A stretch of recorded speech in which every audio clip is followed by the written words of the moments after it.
주님의 은혜가 이 시간 여러분에게 함께하기를 주의 이름으로 축원합니다.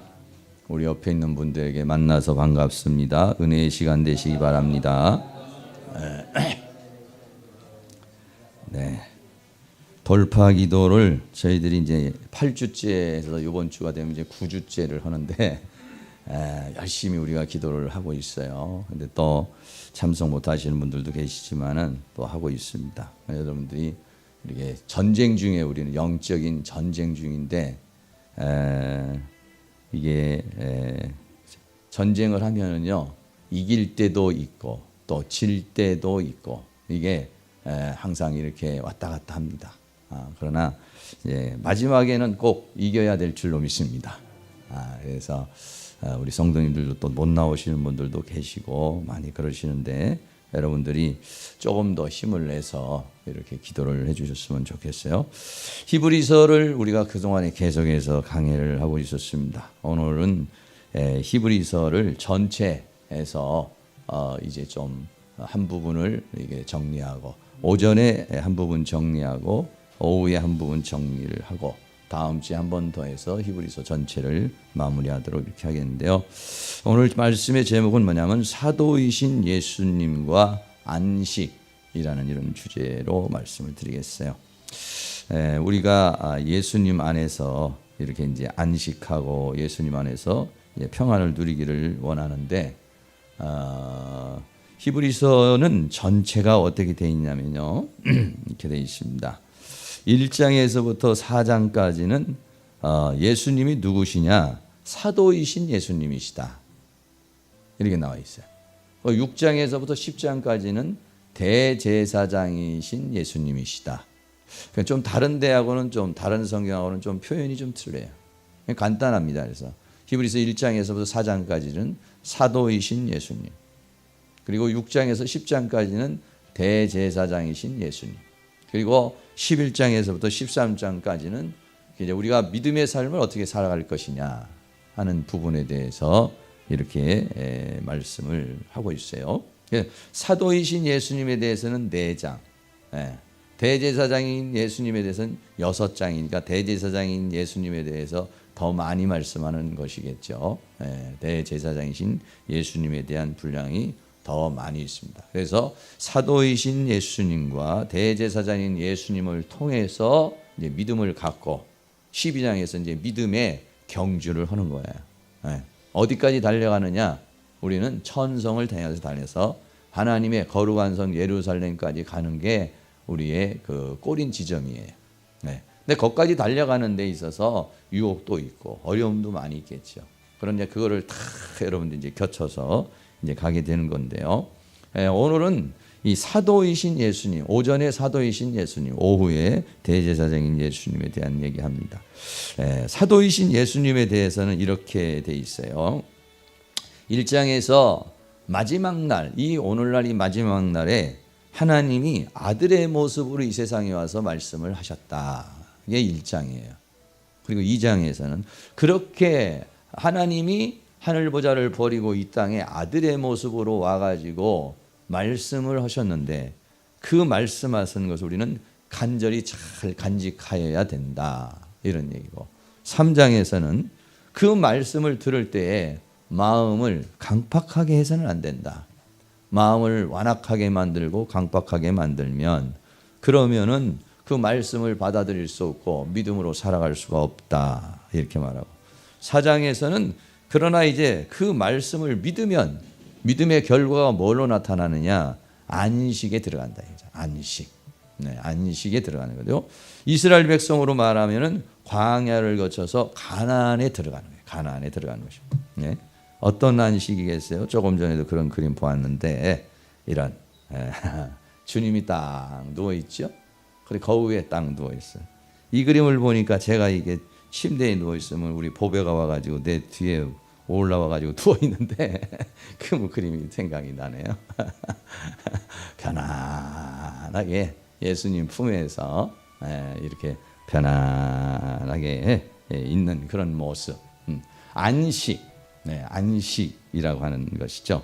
그래서 하나님이 주시고자 하는 것이 뭐냐면은 우리에게 주시고자 하는 것이 뭐냐면 히브리서를 통해서 하나님께서 하늘의 보좌를 버리고 이 땅에 오셔서 우리에게 주시고자 하는 것이 무엇이냐 하면은 그게 뭐냐면 안식이에요.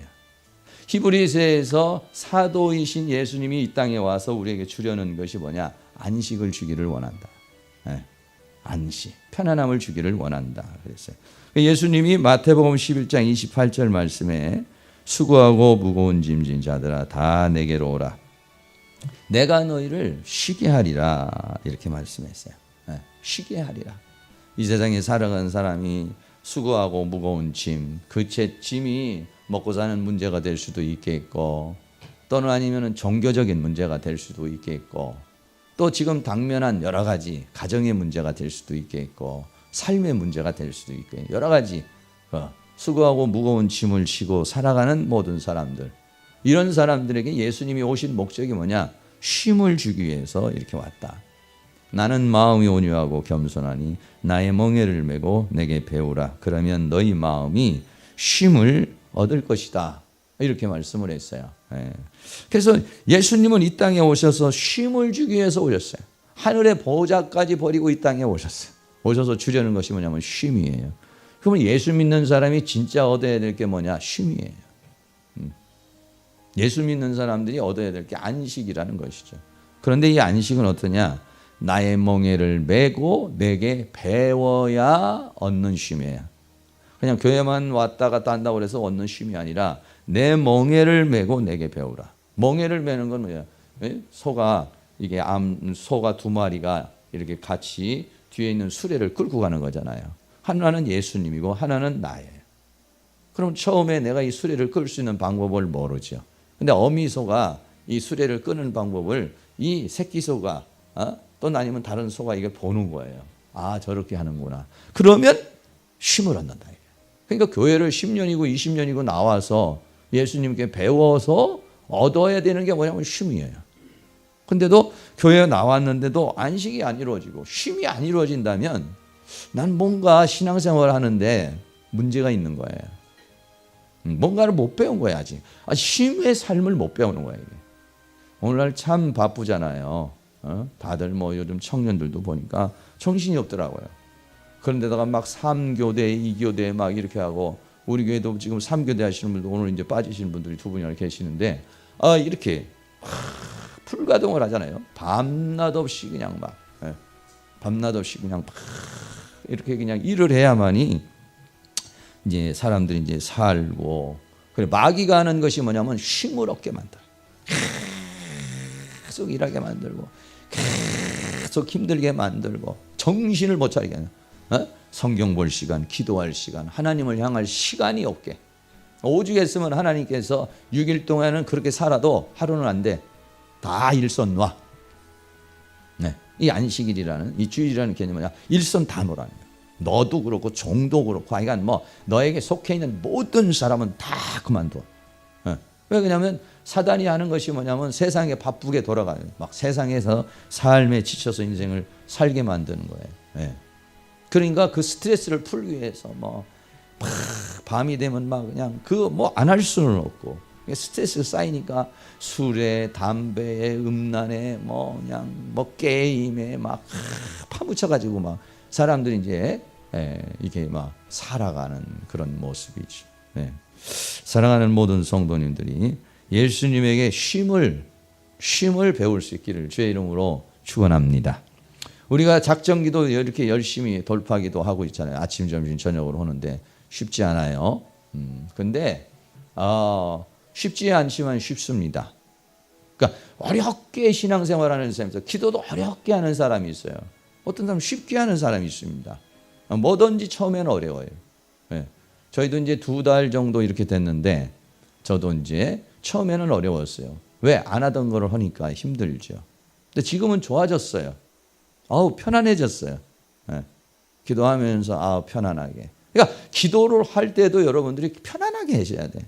새벽 예배를 하든 낮에 하든 저녁에 하든 기도하도 막 이걸 너무 의무감으로 막 어거지로 이렇게 하면은요 기도가 하기 싫어요.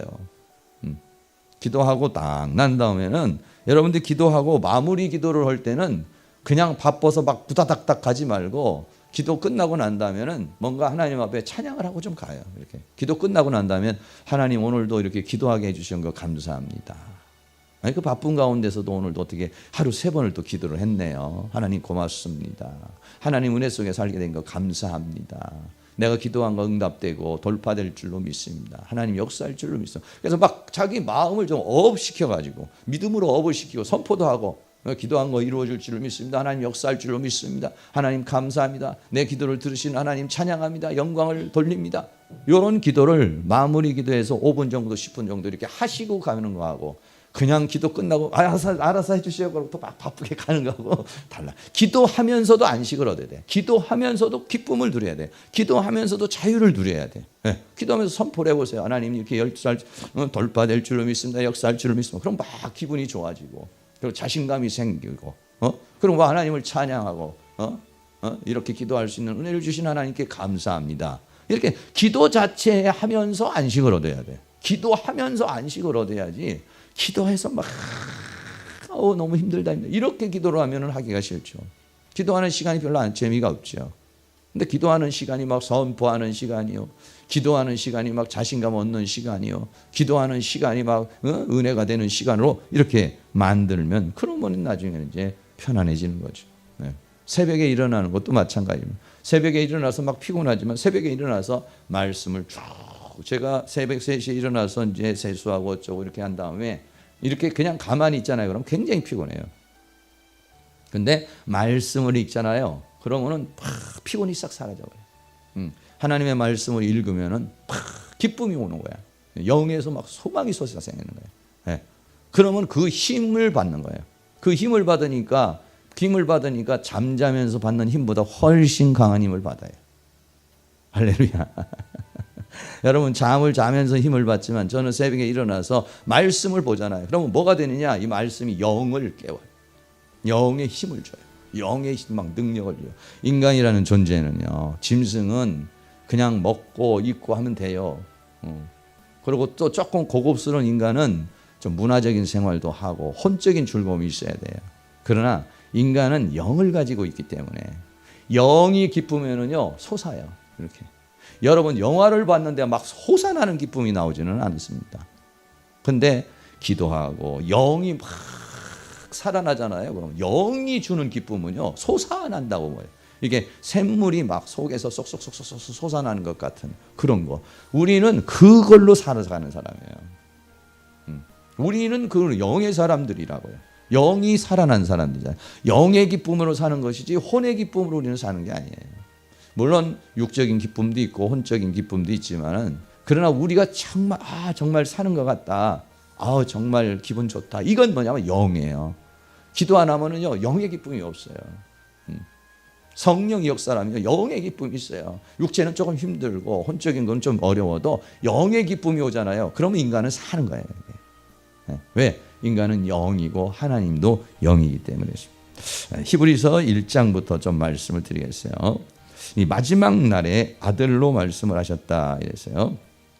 옛적에는 어떻게 했냐? 옛적에는 히브리서 1장 1절 옛적에는 선지자들로 하나님께서 말씀을 하시는데 사람에게 말을 하는데 어떻게 말했냐? 선지자.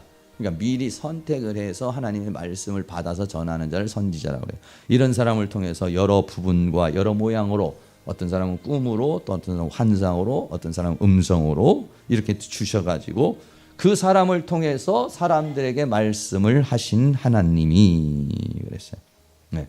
옛적에는 그렇게 말씀을 하셨어요. 그런데 이제 마지막 날, 이 마지막 날이라는 말 히브리서 1장 2절에 이 모든 날의 마지막에, 그러니까 하나님이 정하신 창조에서부터 완성에 이르기까지 하나님이 정한 이 모든 날이 있어요. 네, 이 모든 날의 마지막에 이런 얘기예요. 이 마지막이라고 하는 얘기는 뭐냐? 예수님이 마지막 선지자라는 얘기고 마지막 기회라는 얘기고 마지막을 완성한다는 얘기예요. 왜? 이 모든 날의 마지막이니까. 이 모든 날의 마지막에 마지막을 완성하기 위해서 어디냐? 하나님이 아들로 우리에게 말씀하셨다. 아들로 말씀. 그동안에는 선지자를 통해서 이렇게 말씀했지만 아들로 말했다는 건 뭐냐면 하나님이 하나님의 영광의 보좌를 버리고 이 땅에 사람의 모습으로 와서, 아들의 모습으로 와서 사람에게 직접 사람의 언어로 이 말씀을 하셨다, 이렇게 말하고 있습니다. 세 번째는 그럼 이 아들이 누구냐 하는 거예요. 히브리서 1장 2절에 마지막 날에 우리에게 말씀하신 이 아들이 누구냐? 아들이 누구냐면요, 아들에 대한 7가지를 얘기를 했어요. 이 아들이 누구냐면 첫째는 만유의 후사다, 이렇게 했어요. 만유의 후사라는 것은 이 모든 세계를 다 예수님에게 주어졌다는 거예요. 예. 마태복음 28장 20절에 보면 예수님께서 뭐라고 하냐면 하늘과 땅의 권세를 내게 주셨으니 그러므로 너희는 가서 만민에게 복음을 전하라, 이렇게 말씀하네요. 모든 창조된 모든 것이 예수님에게 권세가 주어진 거예요. 그거를 만유의 후사라, 이렇게 말했어요. 그리고 난 다음엔 모든 세계를 지으셨느니라 했어요. 네.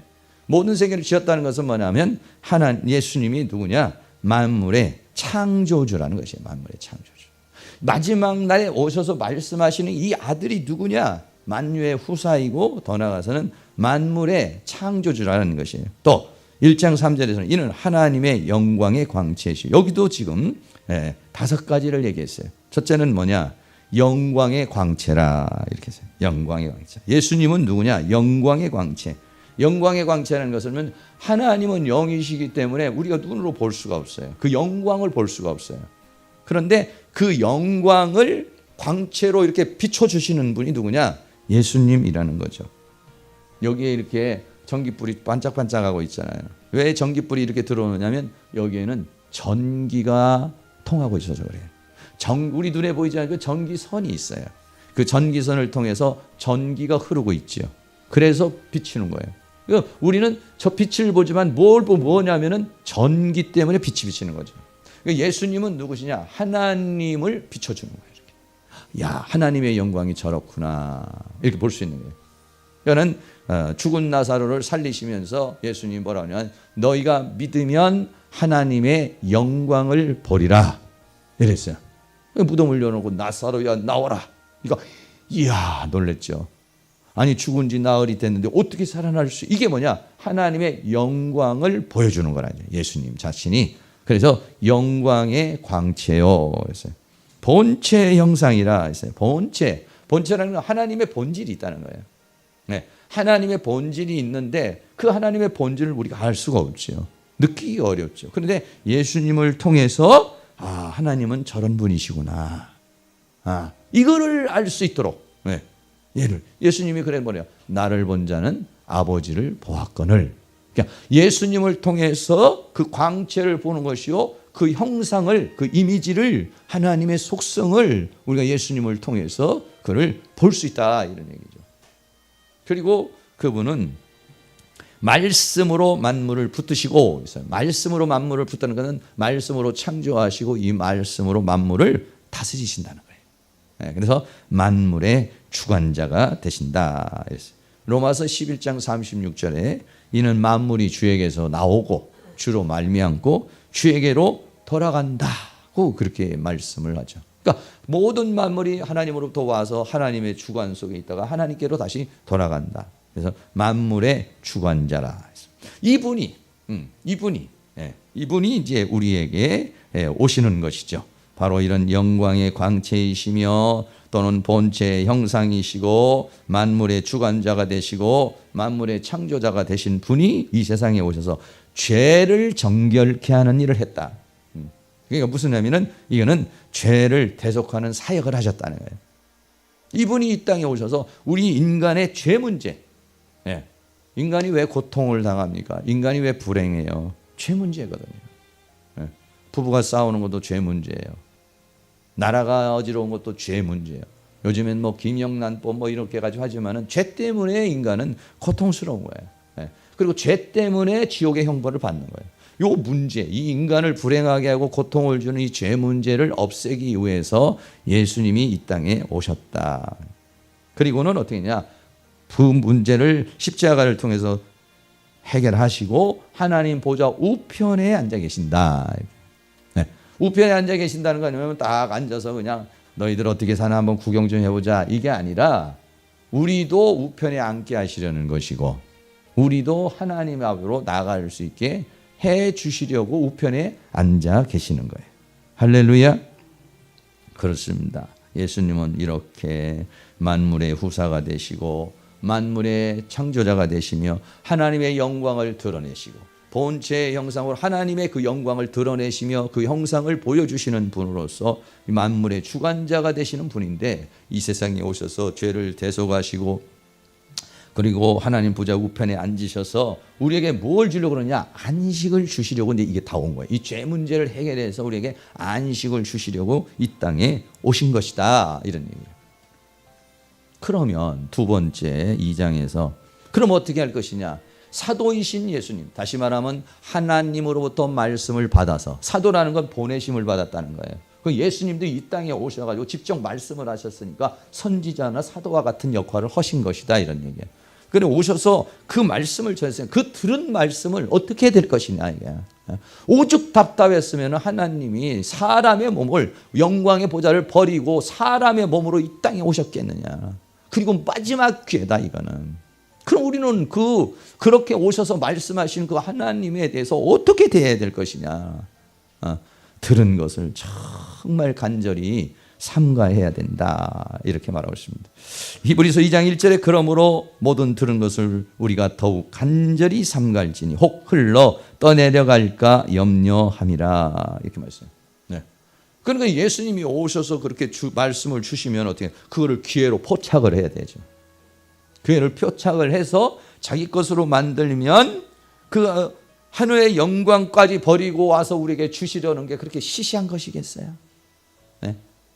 하나님이 사람의 몸을 입고 와서 이 땅에 와서 사람의 언어로 말씀하시는 거지 그렇게 무관심해도 되고 그냥 지나쳐도 될 만한 그러한 시시한 소리고 시시한 그런 어떤 이야기겠어요. 너무 중요하기 때문에 너무 필요하기 때문에 너무 간절해서 오죽했으면 하나님이 사람의 몸을 입고 와서 사람의 말로 사람에게 와서 전했겠어요. 그런데 그것도 흘러 떠나가면 떠내려가 버린다. 기회를 놓쳐버린다. 이런 얘기. 이스라엘 백성들은 예수님이 왔지만 그 기회를 포착한 사람이 얼마나 됐겠습니까? 뭐 목수아들 아니야? 뭐야? 그냥 지나가 버렸죠. 자기 정신이 없어서 율법에 파묻혀서 자기 고집에 파묻혀서 자신의 인생에 파묻혀서 그냥 떠내려가 버린 거예요. 그러면 그 사람은 기회가 주어지지 않는 것이다. 이런 얘기입니다. 사랑하는 모든 성도들도 마찬가지겠죠. 우리가 인생을 살면은 기회가 주어져요. 지금은 우리 교회에서 막 이렇게 영적인 돌파 하루에 3번씩 해서 우리 한계를 한번 벗어나 봅시다. 그래 여러분들이 뒤에서 아유 목사님 열심히 하십시오. 막 박수 쳐주는 것도 좋지만 같이 하자는 거예요. 기회다. 내가 뭔가 한번 나도 인간은 자기 한계를 돌파하는 게 어려워. 우리도 이 자리를 차오는 게 이렇게 어렵잖아요. 이게 한계 돌파하는 게 이렇게 어려운 거예요. 사람은 어떤 부분에서는 딱 돌파해요. 어떤 부분에서는 거뜬히 하는 부분이 있는데 어떤 부분에서는 안 되는 거야. 저도 마찬가지예요. 다른 부분에서는 다 되는데 두 가지가 안 돼. 하나는 성도들이 오는 게 잘 안 돼. 그것도 하나님께서 이제 섭리가 있어서 그렇게 하는 것이고. 또 돈을 주시는데 많이는 안 주시는 거예요. 그 두 가지를 이렇게 하나님께서 딱 라인에다 묶어놨어요.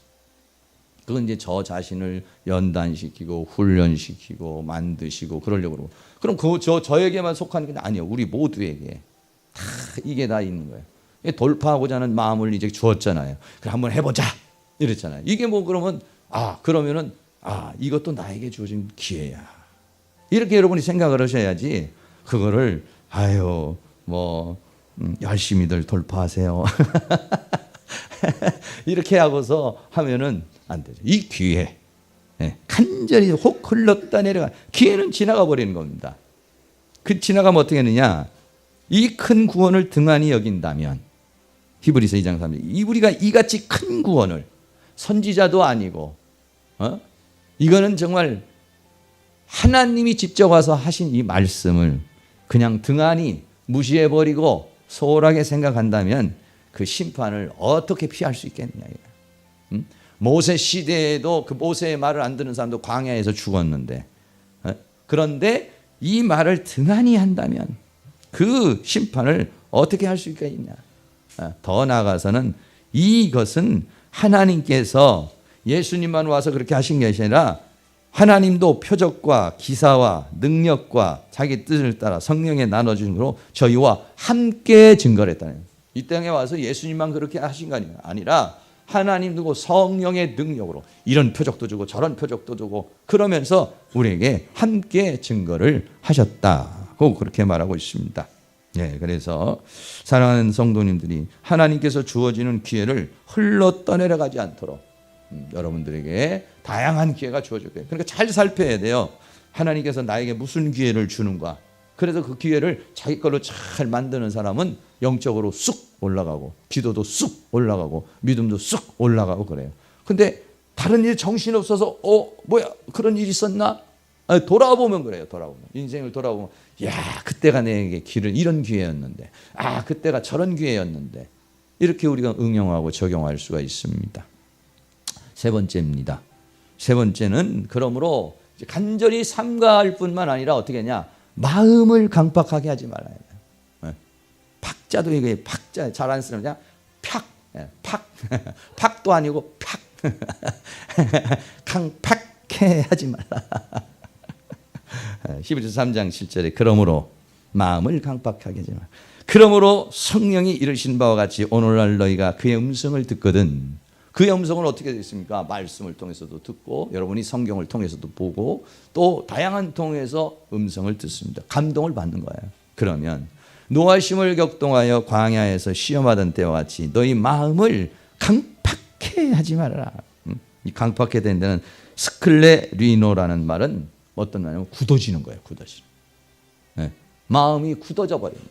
네. 그러니까 하나님의 말씀을 받을 수 있는 이런 상태가 되지 않는 것을 가르쳐서 말하는 거죠. 다시 말하면 밭으로 말하면은 우리가 길가밭도 있고 돌밭도 있고 가시밭도 있고 옥토밭도 있는데 무슨 밭이 되느냐면 길가밭이 되는 거예요.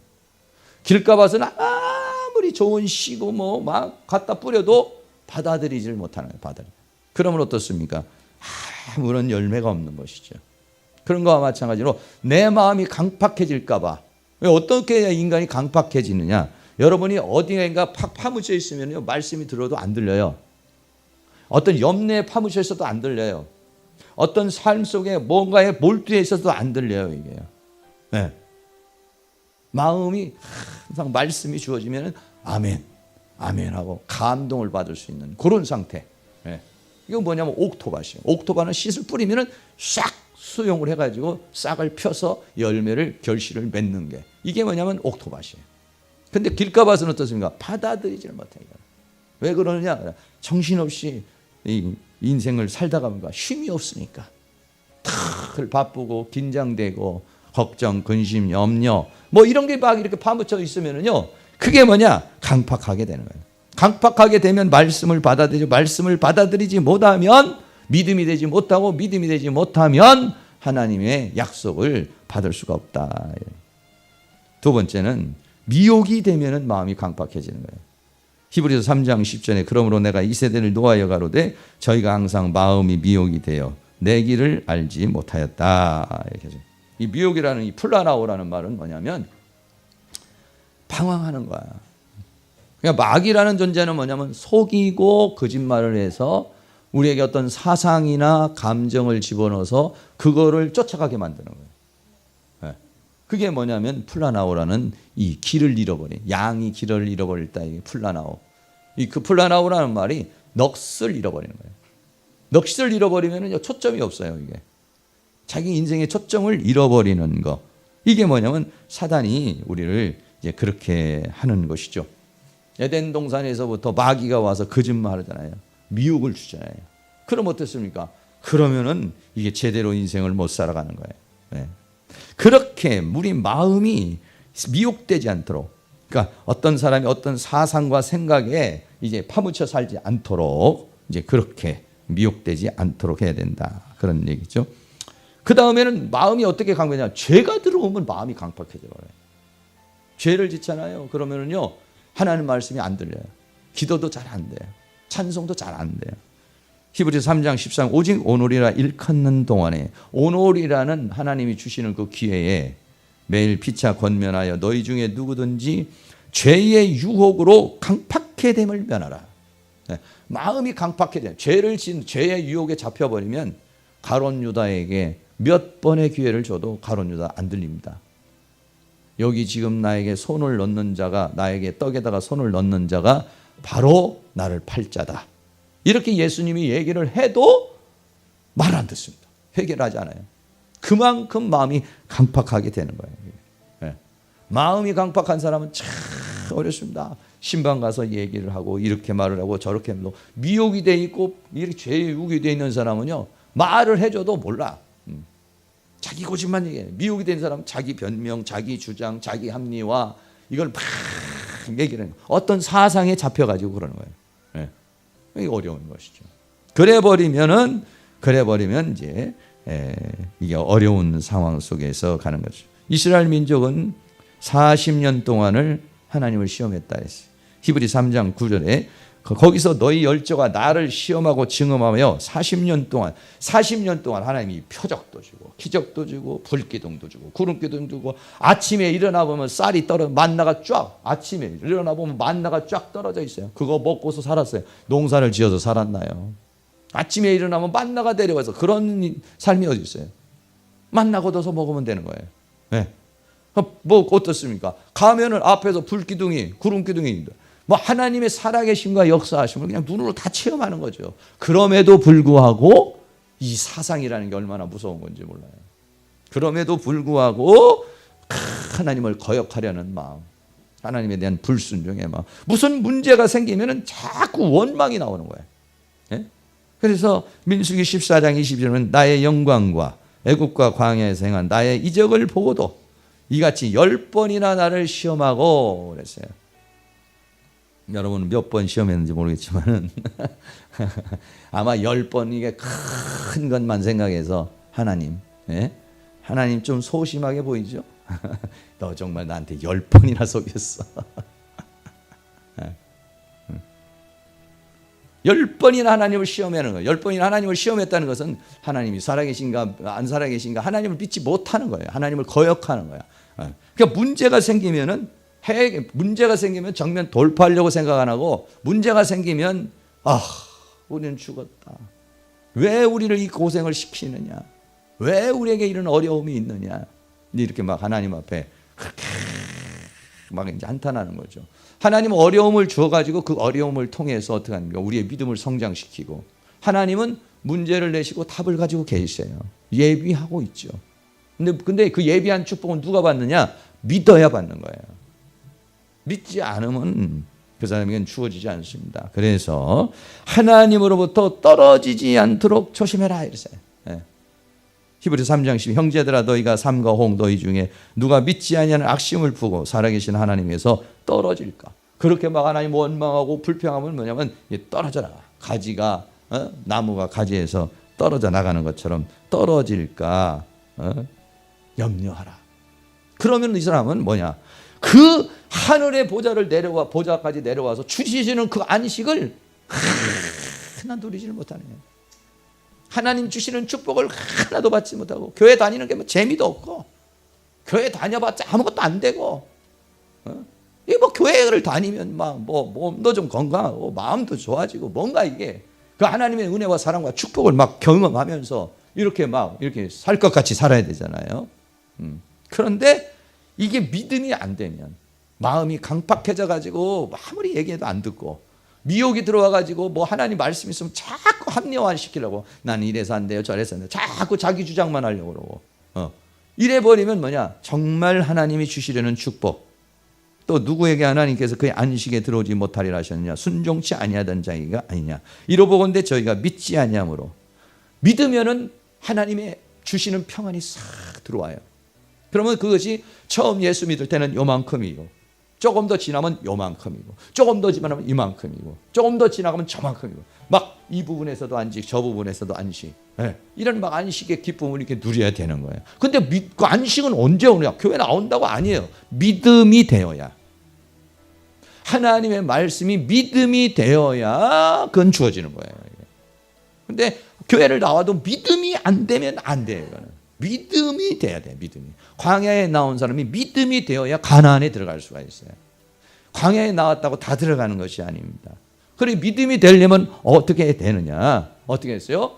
믿음이 되려면은 마음이 강팍하게 되지 않도록 여러분들이 계속 기도 생활을 하시고 말씀 생활을 하셔야 마음이 이게 강팍하지 않고 마음이 부드러운다고 성령이 역사하는 마음이 되고 하나님의 은혜의 역사가 일어나는 그런 마음이 돼야 된다. 옆에 있는 분에게 마음이 강팍하게 되지 않도록 조심하세요. 얘기 좀 해주세요.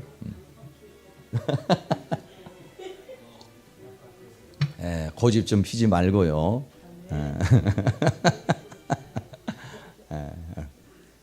이스라엘 백성들이 광야의 애굽 사상이 안 빠져. 40년을 해도. 근데 애굽 사람만 그러느냐? 오늘날 교회 다니시는 분도 20년을 다녀도 안 빠져. 30년을 다녀도 자기 생각이 안 빠져나가요.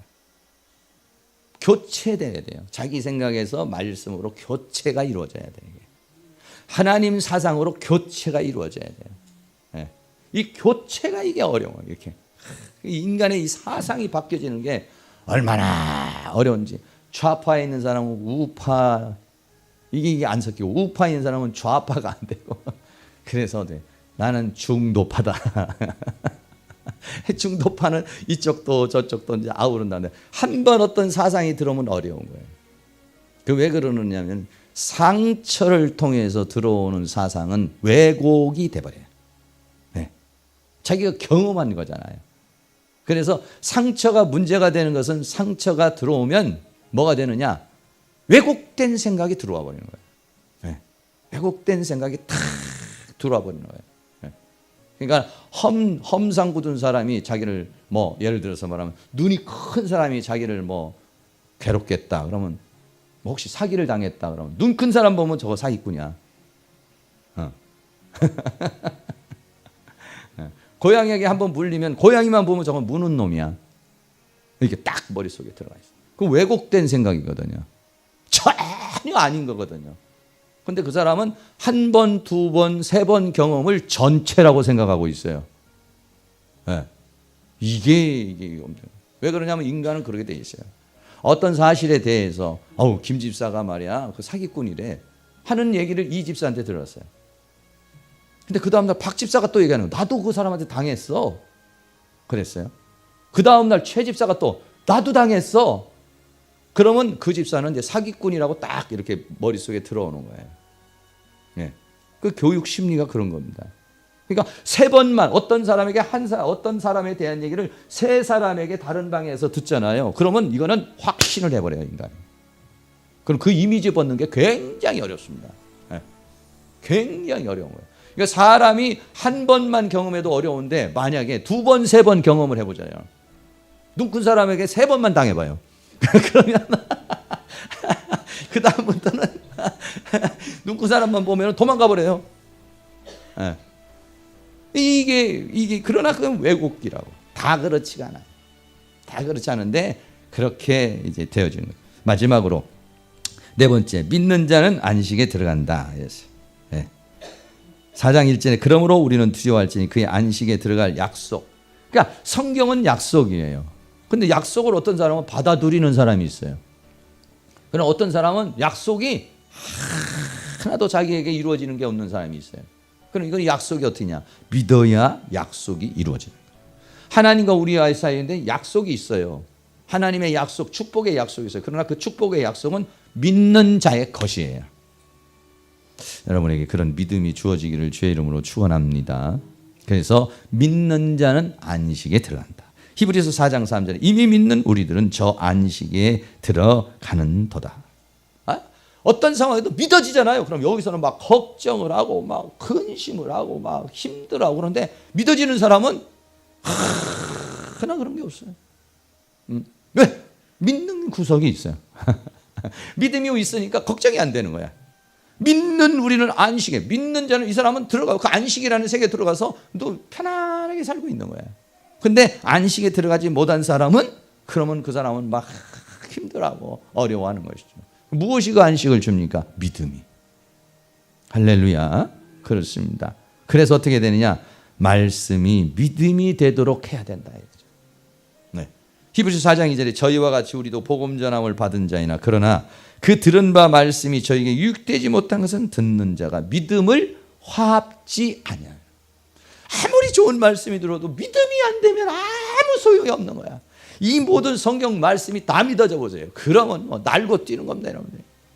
어떤 구절은 믿어지는데 어떤 구절은 안 믿어지고, 어떤 구절은 믿어지는데 어떤 구절은 안 믿어져 보아요. 이 믿음이 주어져 버린, 믿음을 화합지 아니하면 아무 유익이 없는 거야. 자기에게 아무런 일도 일어나지 않습니다, 성경에. 그런데 믿어지면 믿음대로 되리라, 역사가 일어나는 것이죠. 어떻게 하나님의 말씀이 어떤 사람은 믿음이 되고 어떤 사람은 믿음이 되지 않느냐. 마지막으로 더 말씀드리면은 히브리서에서 그래서 어떻게 하느냐. 히브리서에서 말씀하시는 것이 뭐냐면 어떻게 해야 하나님의 주어진 말씀이 믿음이 되느냐. 그것이 히브리서 8장 10절에서 말한 새 언약이 성취되는 거예요. 오죽했으면 히브리서 8장 10절 또 주께서 가라사대 그날 후에, 이건 에레미야 31장 33절에 주어진 에레미야가 선포한 예언이에요. 이스라엘 집으로 세울 언약, 이걸 새 언약이라고 그래요. 내 법을 생각에 두고 마음에 이것을 기록해버린다. 하나님께서 돌판에다가 쓰는 것이 아니라 어떻게 했냐, 우리 마음에, 우리의 생각에다가 하나님의 법을 생각에 집어넣어버리고 마음에다가 이거를 기록해버려서 그 말씀을 따라서 사는 사람이 되게 하시겠다, 이런 얘기예요. 여러분, 이 말씀은 정말 기도를 많이 해야 돼요. 주여, 저 언약의 저 말씀의 말씀이 나에게 이루어지기를 원합니다. 네, 이루어지면 믿음이 되는 거야. 이게 내 법을 생각에 두고 내 법을 마음에 기록하리라. 에레미야가 말한 건데 히브리서에서 지금 그렇게 말씀하고 있는 거예요. 어떻게 그렇게 할 수 있느냐? 어떻게 하나님의 말씀을 내 마음에 내 생각에 두느냐? 그걸 에스겔서 36장 26절에 이렇게 말했어요. 새 영을 준다는 거예요. 너희 속에 새 마음을 준다는 거예요. 할렐루야. 예, 이 새 영이 오고 새 마음이 오잖아요. 그러면 어제까지만 해도 막 기도하기 싫고 어제까지만 해도 다 뭐 귀찮고 이런데 갑자기 힘이 생겨. 아니야, 나 오늘부터 정신 차려야 돼. 나 오늘부터 해야 돼. 할렐루야. 거꾸로 난 오늘부터 안 해야 돼. 어떤 사람은 잘하다가도 에이 이거 이제 기도해봤자 소용도 없고, 아유 열심히 해봤자 소용도 없고, 이렇게 또 실망될 때도 있죠. 그거는 새 영이 아니라 사단의 영이 와가지고 마음을 그렇게 하는데, 이 에스겔서에서는 뭐냐, 새 영을 준다는. 그러니까 하나님의 영이 들어옵니다. 어디로? 마음 속에. 그러면 어떻게 하냐, 새 영이 오면 마음이 새 마음이 되는 거야. 새로운 각오, 새로운 결단, 새로운 용기, 새로운 힘. 그러면서 어떻게 하냐, 너 육신에 있는 굳은 마음을 제하고, 이 굳은 마음이냐, 아까 말한 강팍하게 되는 거. 하나님 이게 뭡니까? 막 원망하고 짜증내고 화나고 스트레스 받고 막 그냥 막 말씀대로 살고 싶지도 않고 그냥 다 그만둬버리고 막 이런 마음이 뭐냐면 강팍한 마음이거든요. 이 굳은 마음이, 굳어진 마음이 막 하나님에 대해서 막 대적하고 막 그냥 원망, 불평 이런 마음이 싹 봄누듯이 사라지면서 부드러운 마음을 줄 것이며. 할렐루야. 예, 여러분들이 세상에서 이제 일주일 동안 살면서 마음이 굳어진 마음이나 또 여러 가지 상처받은 마음들이 오늘도 하나님의 성령을 통해서 말씀을 통해서 부드러운 마음이 될 수 있기를 축복합니다. 부드러운 마음이 뭐냐, 옥토밭이 된다는 거야. 옥토밭이. 네? 옥토밭은 씨를 똑 끊으면 싹 집어넣어서 열매를 맺잖아. 완악한 마음은 이걸 못 받아들여요. 굳은 마음을 제하는데 어떻게? 새 영이 오면 새 마음을 주신다는 거예요. 할렐루야. 얼마나 이 말씀이 중요한데요. 여러분도 그럴 거예요. 저도 마찬가지예요. 어떨 때는 막 기도하기 싫고 막 이렇게 하기 싫다가도 어느 날 성령이 싹 오면서 마음이 새로워질 때가 있어. 아니야, 정신 차리고 해봐야지. 할렐루야. 네. 그래서 에스겔 36장 20절 내 신을 너희 속에 두어 너희로 내 율례를 행하게 하리라. 하나님의 말씀을 따라 살게 한다. 그러면 그 사람은 가나안에 들어가는 것이, 그 사람은 안식에 이르는 거예요. 그는 약속을 받아 누리는 것이, 그런 축복의 역사가 여러분에게 다 일어날 수 있기를 주의 이름으로 축원합니다. 결론 드립니다. 히브리서 1장, 2장, 3장, 4장 외우기 쉽습니다. 1장 마지막 날에 아들로서 우리에게 말씀했다. 그 말씀한 걸 어떻게 할 것이냐, 들은 걸 간절히 삼가야 될 것이다. 그리고 마음이 강팍해지지 않도록 해야 된다. 강팍해지지 않고 그걸 믿음으로 받으면 무엇이 이르냐? 사도로 오신 예수님을 통해서 어디에 들어가느냐? 안식에 들어가는 겁니다. 할렐루야. 여러분들이 다 예수님 품 안에서 행복하게 복되게 이렇게 살아갈 수 있기를 주의 이름으로 축원합니다. 찬양 한번 같이 하고 기도 한번 하겠습니다. 인생길 험하고 마음 지쳐 살아갈 용기 없어질 때 나 홀로 앉아서 예수님 품으로 돌아가는 찬양 한번 하겠습니다.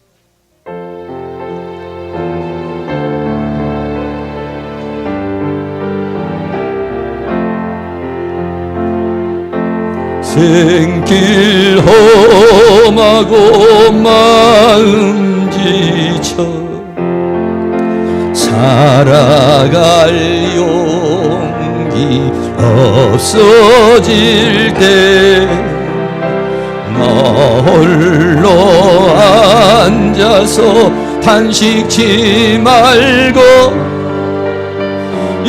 예수님 품으로 나오시오.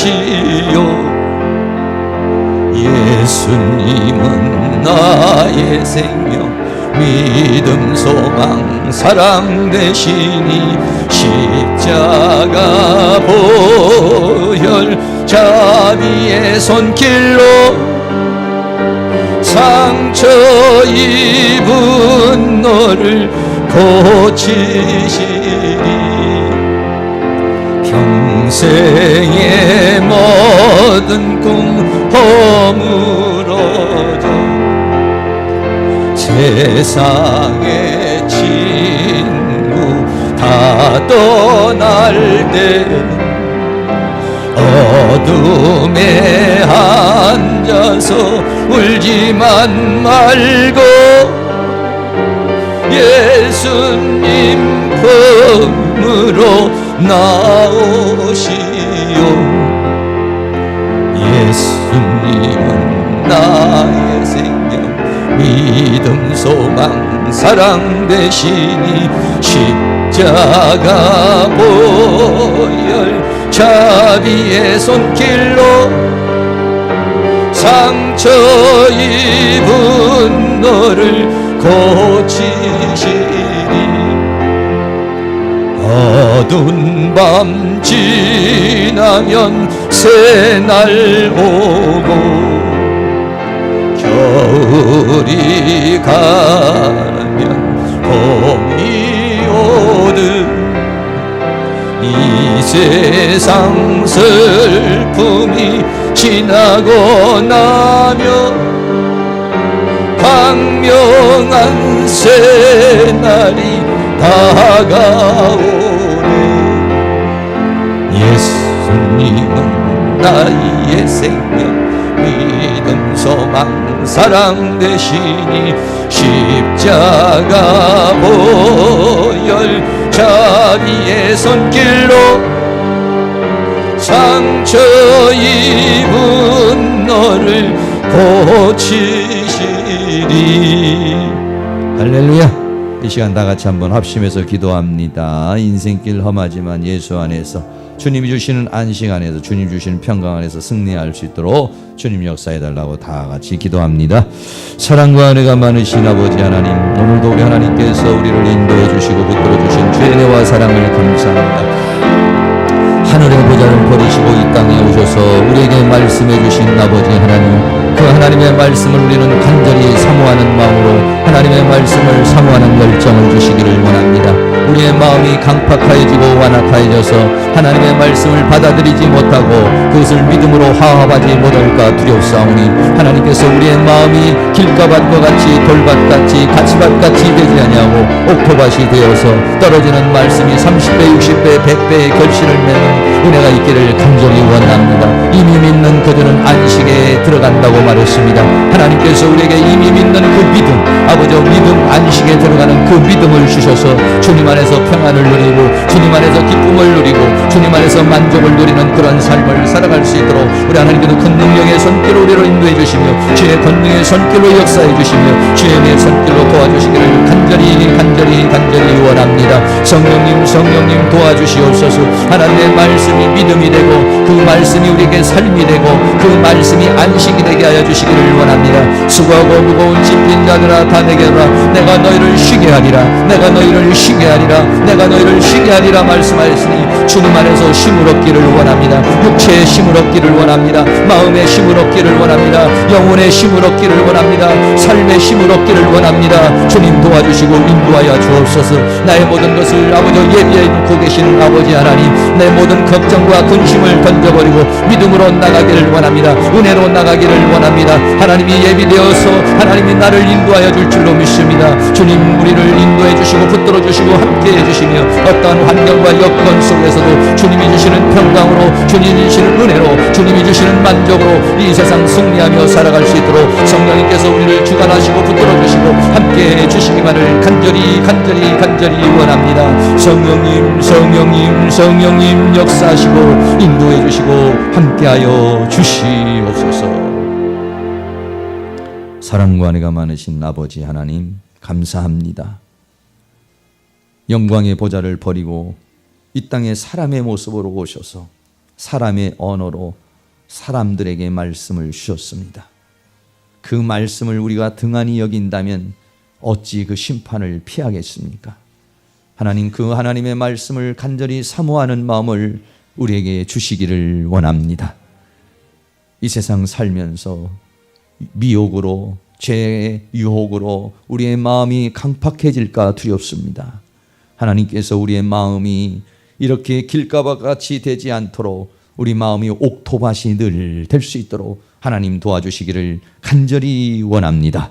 우리 마음에 사단이 심어놓은 생각들과 사단이 심어놓은 감정들을 주의 능력으로 다 멸하여 주시옵시고 하나님의 말씀으로 채워주시고 주의 성령으로 채워주시기를 원합니다. 내 법을 내 마음에 두고 내 법을 내 생각에 기록하리라고 주님 말씀했으니 새 영, 새 마음을 주셔서 우리의 마음에 굳은 마음을 제거해 주시고 부드러운 마음을 주시고 그 말씀을 우리의 마음판에 신비에 새겨주셔서 그 말씀이 믿음이 되고 믿음이 삶이 되고 삶이 안식을 이루는 은혜의 역사가 있도록 주께서 함께하여 주시옵소서. 예수 그리스도의 이름으로 기도하옵나이다. 아멘. 우리 다 같이 자리에 일어나셔서 찬양 드리고 마치겠습니다. 493장을 찬양합니다.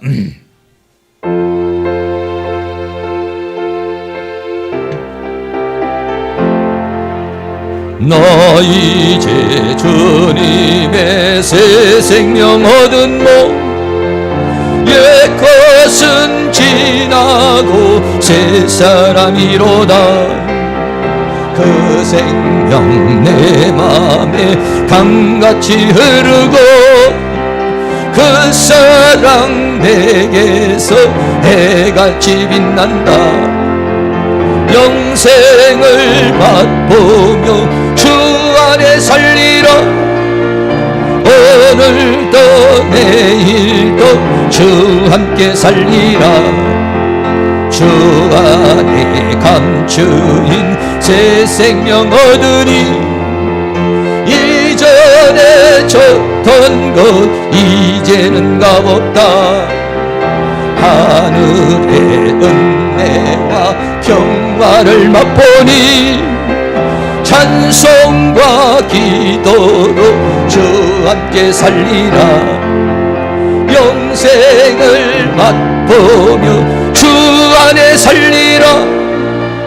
오늘도 내일도 주 함께 살리라. 산천도 조목도 새 것이 되었고 죄인도 원수도 친구로 변한다. 새 생명 얻은 자 영생을 맛보니 주님을 모신 맘 새 하늘이로다. 영생을 맛보며 주 안에 살리라. 오늘도 내일도 주 함께 살리라. 주 따라가는 길 험하고 멀어도 찬송을 부르며 뒤따라가리라. 나 주를 모시고 영원히 살리라. 날마다 섬기며 주 함께 살리라. 영생을 맛보며 주 안에 살리라. 오늘도 내일도 주 함께 살리라. 아멘. 지금은 우리의 영원한 생명의 구주가 되시는 예수 그리스도의 은혜와 하나님 아버지의 극진하신 사랑하심과 성령님의 감화감동 교통 충만 인도하신 은혜의 역사가 이 시간 고개 숙인 사랑하는 모든 성도님들 머리 위에 가정 위에 삶 위에 이 교회 위에 학교 위에 민족 위에 세계 위에 다니엘 작정 기도 위에 지금으로부터 영원토록 함께 있을지어다. 아멘.